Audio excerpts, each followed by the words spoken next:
ओम नमो भगवते वासुदेवाय। अब तक श्रीमद् भागवत कथा का 33 स्कंद तक सारा वृत्तांत हम आपको सुना चुके हैं। आज चतुर्थ स्कंद का प्रथम अध्याय शुरू करते हैं।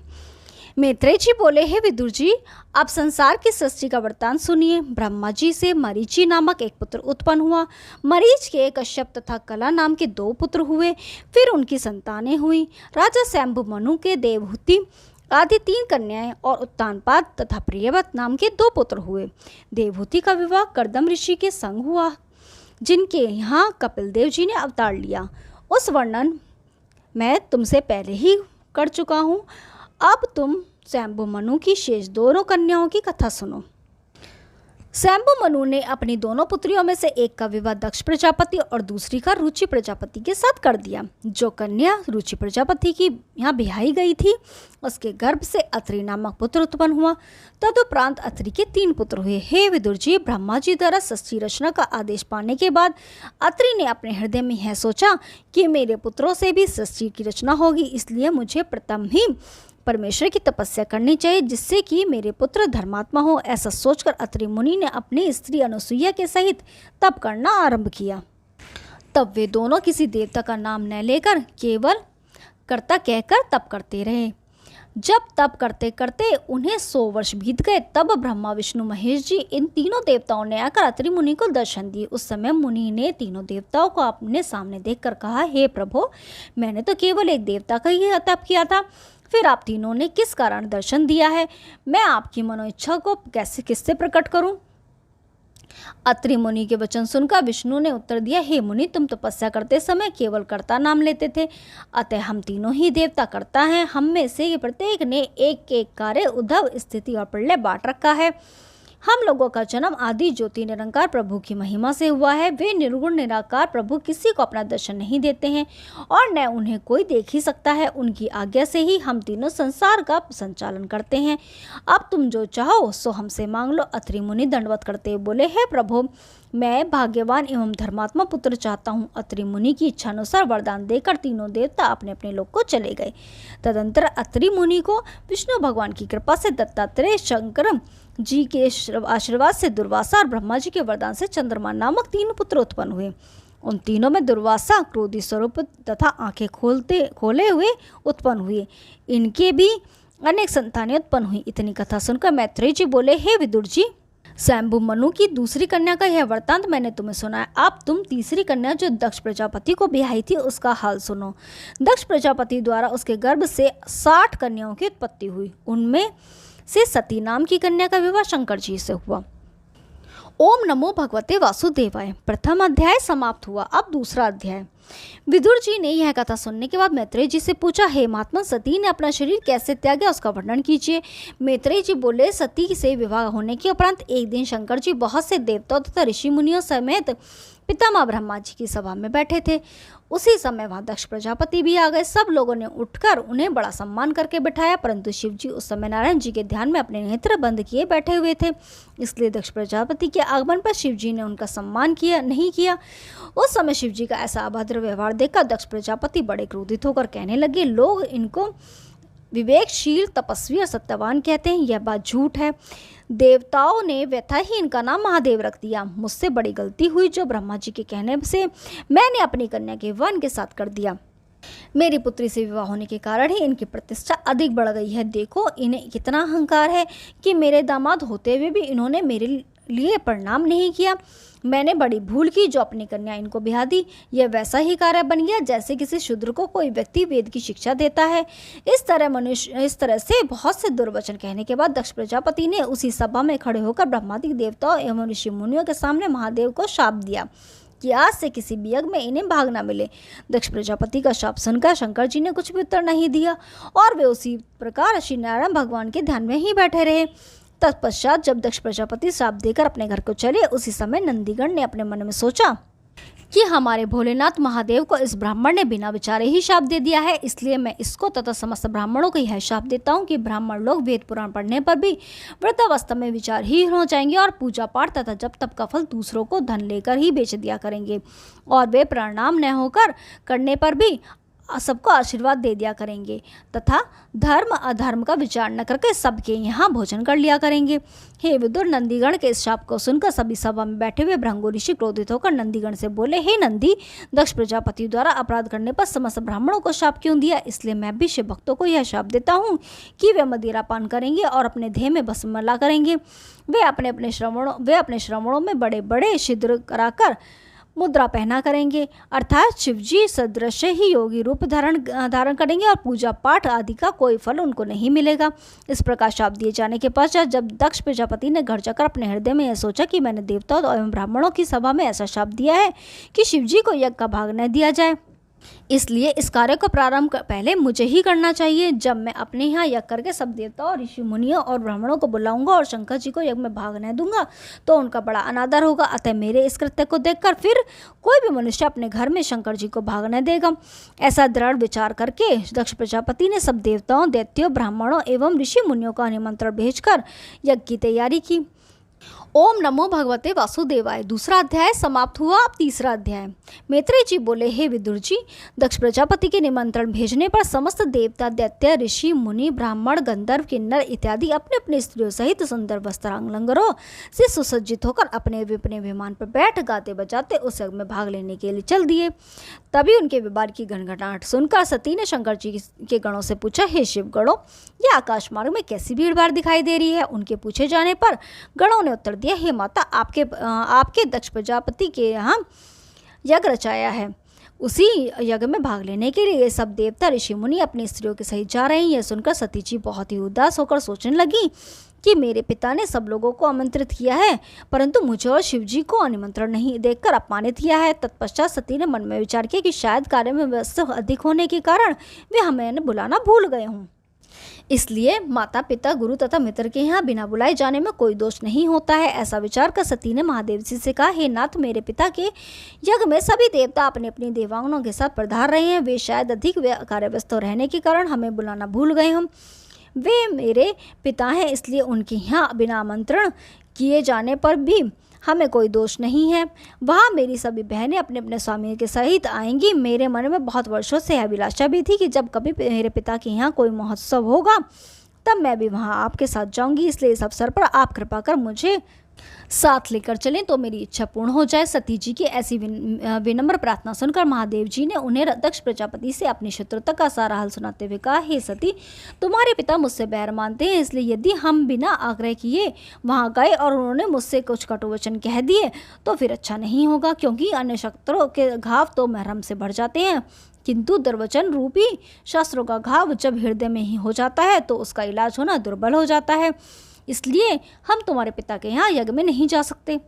जब महादेव जी ने दक्ष प्रजापति के यज्ञ में चलना स्वीकार न किया तब सती ने पुनः उनसे विनम्रता पूर्वक कहा, हे नाथ, यदि आप न चले तो मुझे अवश्य जाने की आज्ञा दे दीजिए, क्योंकि मुझे अपने माता पिता के यहाँ बिना आमंत्रित किए जाने में भी कोई दोष नहीं है। तब शिव जी ने सती से कहा, हे प्रिय, तुम्हारे पिता इस समय अपने धन एवं राज्य के मद में डूबे हुए हैं, इसलिए वे तुम्हारा भी सम्मान न कर सकेंगे, जिसे देखकर तुमको बहुत कष्ट होगा और हमको भी क्रोध उत्पन्न हो जाएगा।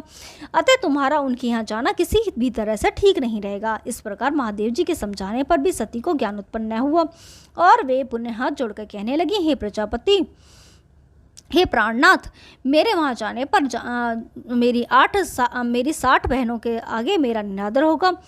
वे सदा मुझे लज्जित करती रहेंगी, अतः मेरा वहाँ पहुँचना बहुत ही आवश्यक है, इसलिए आप मुझे शीघ्र ही आज्ञा प्रदान कीजिए। सती जी के ऐसे हठपूर्वक वचन सुनकर महादेव जी ने हृदय में सोचा कि सती ने आज तक कोई भी काम मेरे बिना इच्छा के नहीं किया, परंतु आज बहुत हट कर रही है।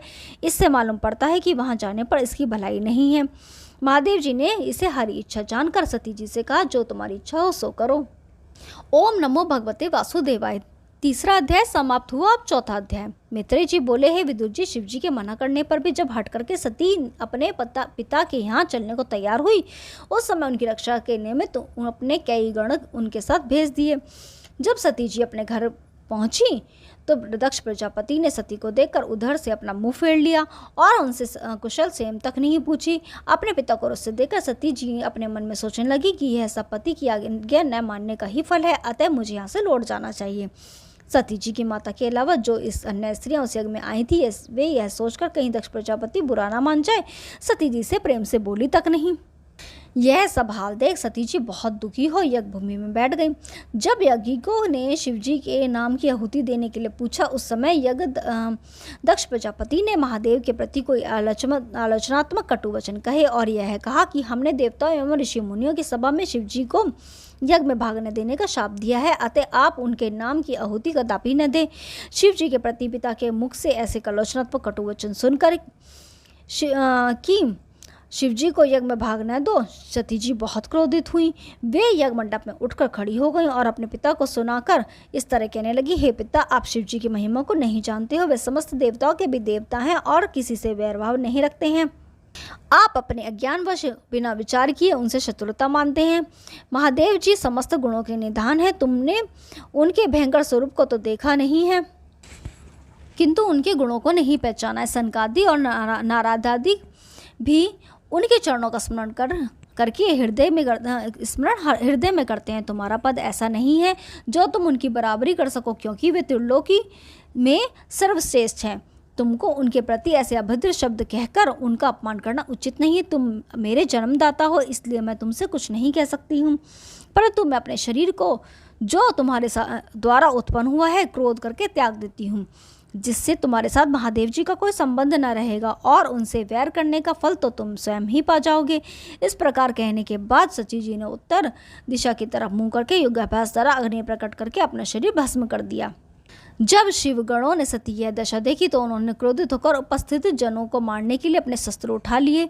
उस समय शिवगणों की मन की बात जानकर भृंगु ऋषि ने उस रक्षा के निमित्त कुछ मंत्रोच्चारण करके अग्निकुंड में आहुति दी। उस आहुति के फलस्वरूप अग्नि पुरुष, वेताल एवं वीरभद्र नामक 3 व्यक्ति प्रकट हुए। तब तीनों ने यज्ञकुंड में प्रकट हुए ऋषि से कहा, हे महात्मन, आप हमें जो भी आज्ञा देंगे हम उसका अवश्य पालन करेंगे। भृंगु ऋषि उनसे बोले, जो इस यज्ञ का विध्वंस करना चाहते हैं, इसलिए तुम उनको यज्ञशाला से बाहर निकाल दो। यह सुनते ही उन तीनों ने शिवगणों को यज्ञशाला से बाहर निकाल दिया। ओम नमो भगवते वासुदेवाय। चौथा अध्याय समाप्त हुआ। अब 5वां अध्याय। मैत्रेय जी कहने लगे, हे विदुर जी, सती द्वारा शरीर का त्याग करना जाना और शिव जी के गणों का यज्ञशाला से बाहर निकाला जाना देखकर नारद जी शिव जी के पास कैलाश पर्वत पर पहुंचे। नारद मुनि को आया देखकर शिवजी ने दंडवत प्रणाम करके उनके आगमन का कारण पूछा। शिव जी के भाव को देखकर नारद जी बोले, हे प्रभु, आज दक्ष प्रजापति की यज्ञ में सती जी को अपना घेत त्याग करना पड़ा है और भृंगु ऋषि ने मंत्रों से उत्पन्न 3 वीरों को, अपने गणों को भी यज्ञशाला से बाहर निकालकर उन्हें अपमानित कर दिया है। हे विदुर जी, नारद जी के चले जाने के बाद शंकर जी बड़े क्रोधित हुए और क्रोधित होकर अपनी जटाओं में से एक बाल उखाड़कर भूमि पर डाला। उससे वीरभद्र नामक एक शक्तिशाली गण उत्पन्न हुआ। तत्पश्चात उस गण ने हाथ जोड़कर महादेव जी से कहा, हे नाथ, मेरे लिए क्या आज्ञा है। महादेव जी बोले, तू शीघ्र ही दक्ष प्रजापति के यज्ञ में जाकर उसका सिर काटकर हवन कुंड में डाल देना और अन्य जो लोग वहां बैठे हैं उन सब का यज्ञशाला से बाहर कर देना। वीरभद्र महादेव जी की आज्ञा पाते ही भूत प्रेतों का दल साथ में ले पल भर में उस स्थान पर जा पहुंचा। तदुपरांत उसने दक्ष प्रजापति का सिर काटकर हवन कुंड में डाल दिया और भृंगु ऋषि की दाढ़ी उखाड़ ली। फिर उसने उन सब देवता, ऋषि, मुनि, गंधर्व, किन्नर एवं ब्राह्मण आदि को जो उस यज्ञ में विद्यमान थे सभी को मार पीट कर वहां से बाहर कर दिया। यज्ञ को भ्रष्ट करके उसकी सब सामग्री को फेंक दिया। तब जो व्यक्ति उस यज्ञ में आए थे वे सब बड़े भयभीत होकर जहां तहां भागने लगे और आपस में कहने लगे कि महामूर्ख दक्ष प्रजापति ने देवताओं में सर्वोपरि श्री महादेव जी को अपमानित कर अपने कर्मों का फल पाया है। यज्ञ भ्रष्ट करने के बाद महाबली वीरभद्र ने जाकर शंकर जी को सब वृत्तांत सुनाया। तब महादेव जी ने भी सती जी के देह त्याग को भगवत इच्छा समझकर अपना क्रोध शांत किया। सर्वांतयामी भगवान विष्णु एवं पितामह ब्रह्मा जी यह जानते थे कि दक्ष प्रजापति का यज्ञ अवश्य ही भ्रष्ट होगा, इसलिए वे उस यज्ञ में नहीं पधारे थे। ओम नमो भगवते वासुदेवाय। 5वां अध्याय समाप्त हुआ। अब 6ठा अध्याय। मैत्रेय जी ने कहा, हे विदुर जी, जब वीरभद्र ने समस्त लोगों को मार पीट कर यज्ञशाला से बाहर कर दिया तब उन लोगों ने ब्रह्मा के सम्मुख उपस्थित होकर समस्त विवरण कहा। हे देवताओं तथा ऋषियों, तुमने यह बहुत अशुभ कार्य किया जो यज्ञशाला में बैठकर शिवजी की बुराई श्रवण करते रहे। अपने यज्ञ में शिवजी का भाग बंद कर अपना अपना भाग लिया। उसी अपराध का परिणाम तो आपको प्राप्त हुआ है। शिवजी से बढ़कर सर्वश्रेष्ठ प्राणी 3 लोकों तथा देवताओं में नहीं है। वे परमपिता स्वरूप हैं, मैं उनसे कुछ नहीं सुन सकता। अब आप सभी मेरे साथ उन्हीं की शरण में चलो, जिससे आपके अपराधों को वह क्षमा कर देंगे। तदुपरांत ब्रह्मा जी समस्त देवताओं और ऋषि मुनियों सहित कैलाश पर्वत पहुंचे। ब्रह्मा जी पर दृष्टिपात होते ही शिव जी ने उनका बड़ा भव्य स्वागत किया, दंडवत करके उन्हें अपने समीप बिठाया। तदुपरांत अन्य देवता आदि भी जो ब्रह्मा जी के साथ गए थे शिव जी को दंडवत प्रणाम करके यथास्थान पर बैठ गए। शिव जी के हृदय में दक्ष प्रजापति के वैमनस्थ होने और तथा श्री सती द्वारा देह परित्याग का शोक नहीं था। वे उन समस्त बातों को विस्मृत करके भगवत भक्ति में तल्लीन थे। उनके मस्तक में यह बात नहीं आई कि ब्रह्मा जी सभी देवों तथा ऋषियों का प्रार्थना करने हेतु उनके समीप पधारे हैं। अतः ब्रह्मा जी के आगमनोपरांत ही भी हरि चर्चा में व्यस्त रहे। तब शिव जी को नाना प्रकार से वंदना करने के बाद ब्रह्मा जी बोले, हे प्रभु, आप सब देवों में पूज्य हैं। आपकी महिमा से दक्ष प्रजापति अनभिज्ञ थे। इसी अज्ञानतावश उन्होंने अपने आप का अपमान करने का उचित फल पाया है। इससे आपकी यथोगाथा में कोई कमी नहीं हुई है। जैसे कोई मनुष्य सूर्य पर थूके परंतु वह थूक सूर्य पर न जाकर उसी के मुंह पर आकर गिरता है, वही दशा दक्ष की भी हुई। अतः हे त्रिपुरारी, अब आपसे मेरी विनय यह है कि आप दक्ष की अपराध क्षमा करें और वीरभद्र द्वारा जो घायल ऋषि मुनियों एवं देवताओं को आशीर्वाद देकर उनके अंगों को पहले की तरह जैसा और दक्ष प्रजापति को फिर से जीवित करके यज्ञ पूर्ण करें, जिससे समस्त देवता और ऋषि मुनि भी उस यज्ञ में अपना अपना भाग प्राप्त कर सकें। यदि आप भी स्वयं मेरे साथ चले जाएंगे तो मैं विष्णु भगवान को भी विनयपूर्वक साथ ले आऊँगा। यह करने में जो सालक्य बच जाती है वही आपका भाग होगा। पितामह ब्रह्मा जी की विनती सुनकर शंकर जी बोले, हे ब्रह्मा जी, मैं किसी अज्ञान व्यक्ति के कहने सुनने से रुष्ट नहीं होता हूँ। सती के देह त्याग देने से मुझे कुछ गुस्सा आया था, अतः दक्ष प्रजापति को अपने कर्मों का फल मिल गया। सती का तो इसी तरह देहांत लिखा था, क्योंकि हरी इच्छा ऐसी ही थी, सो पूरी हो गई। अब आप जैसी आज्ञा दें मैं वैसा ही करूं। ओम नमः भगवते वासुदेवाय। छठा अध्याय समाप्त हुआ। अब सातवां अध्याय। श्री मैत्रेय जी बोले, हे विदुर जी, ब्रह्मा जी के बहुत आग्रह करने पर शंकर जी अन्य समस्त देवताओं एवं ऋषि मुनियों को साथ लेकर दक्ष प्रजापति के यज्ञ में पहुंचे और जो देवता वीरभद्र से भयभीत होकर जहां तहां भाग गए थे वे सभी शंकर जी का आना सुनकर यज्ञशाला में आ गए। तब महादेव जी ने उन पर अपनी कृपा दृष्टि डालकर सभी अंगों की पीड़ा हर ली। भृगु ऋषि की दाढ़ी के स्थान पर बकरी की दाढ़ी लगा देने से वह पुनः जम गई। तब ब्रह्मा जी ने महादेव से विनय की, हे भगवान, दक्ष प्रजापति का मृतक देह अभी तक रखा है, अतः आप कृपा कर इसे भी जीवन दान दे। यह सुनकर शिव जी ने उत्तर देते हुए कहा, हे चतुरानन, वीरभद्र ने दक्ष के सिर को काटकर हवन कुंड में पटक दिया था। वह जल चुका है, इसलिए अब वह पुनः नहीं बन सकता। यद्यपि आप कहें तो यज्ञ बलि के बकरे का सिर काटकर और उसे दक्ष के धड़ पर रखकर दक्ष को पुनः जीव कर दूं। ब्रह्मा जी के यज्ञ के बकरे का सिर दक्ष प्रजापति के धड़ पर रखकर फिर से सजीव कर दिया। दक्ष प्रजापति ने पुनः जीवित होकर जब शंकर जी को देखा तो हाथ जोड़कर दंडवत प्रणाम करते हुए बोला, हे भगवान, मैं आपकी महिमा को न जानते हुए जैसा किया वैसा फल पाया। आपने मुझ अज्ञानी के अपराध को क्षमा कर अपने विषय प्रभुता का चमत्कार दिखाया है। इससे यह सिद्ध होता है कि परमेश्वर ने जिन्हें बड़ा बनाया है वे तुच्छ एवं मूर्ख व्यक्तियों की बात पर कोई ध्यान नहीं देते हैं। अब दक्ष प्रजापति ने इस प्रकार विनय करते हुए कहा तो अन्य जितने भी देवता, ऋषि, गंधर्व एवं किन्नर इत्यादि वहां उपस्थित थे वे भी शंकर जी की प्रभुता को देखकर उनकी प्रशंसा एवं विनती करने लगे। तत्पश्चात शंकर जी के कहने से दक्ष प्रजापति पुनः यज्ञ संपूर्ण करने के लिए आसन पर बैठ गए। जिससे ब्रह्मा, विष्णु एवं शिव जी ने समस्त देवता और ऋषि मुनियों समेत शास्त्रानुसार यज्ञ को संपूर्ण कराए। यज्ञ के संपूर्ण होने पर यज्ञ पुरुष भगवान ने चतुर्भुजी रूप से हवन कुंड में से प्रकट हो वैजंती माला, कौस्तुभ मणि एवं सुगंधित पुष्पहार पहने गणों पर विराजमान हो सब लोगों को दर्शन देकर कृतार्थ किया। उनके देखते ही यज्ञशाला में जितने भी छोटे बड़े लोग बैठे थे उन सब ने खड़े होकर दंडवत प्रणाम कर हाथ जोड़ के उनकी स्तुति की। तत्पश्चात दक्ष प्रजापति ने यज्ञ पुरुष भगवान की विनय करते कहा, हे भगवान, मैंने यज्ञ के प्रारंभ में शंकर जी का अनादर किया था, इससे मेरा यज्ञ विध्वंस हो गया था। अब शंकर जी की कृपा दृष्टि से मुझे आपका दर्शन प्राप्त हुआ है। अब आप कृपा करके मुझे ऐसा वरदान दीजिए जिससे मेरी बुद्धि कभी भ्रष्ट न होने पावे। इस तरह समस्त देवता एवं ब्रह्मा, शिव, इंद्र और ऋषियों ने भी उन यज्ञ भगवान की वंदना की। तत्पश्चात यज्ञ भगवान ने दक्ष प्रजापति से कहा, हे दक्ष, त्रिपुरारी महादेव जी का अनादर करके तुमने अत्यंत ही अनुचित कार्य किया है। ब्रह्मा, विष्णु, महेश इन तीनों देवताओं में तुम एक ही समान जानो। जिस निराकार प्रभु को सभी मनुष्य जपते रहते हैं और जिनको उत्पन्न करने वाला समझते हैं उन्हीं के स्मरण करने से तुमको ज्ञान प्राप्त होगा। ओम नमो भगवते वासुदेवाय। 7वां अध्याय समाप्त हुआ, कल 8वां अध्याय शुरू करेंगे। तब तक के लिए नमस्कार।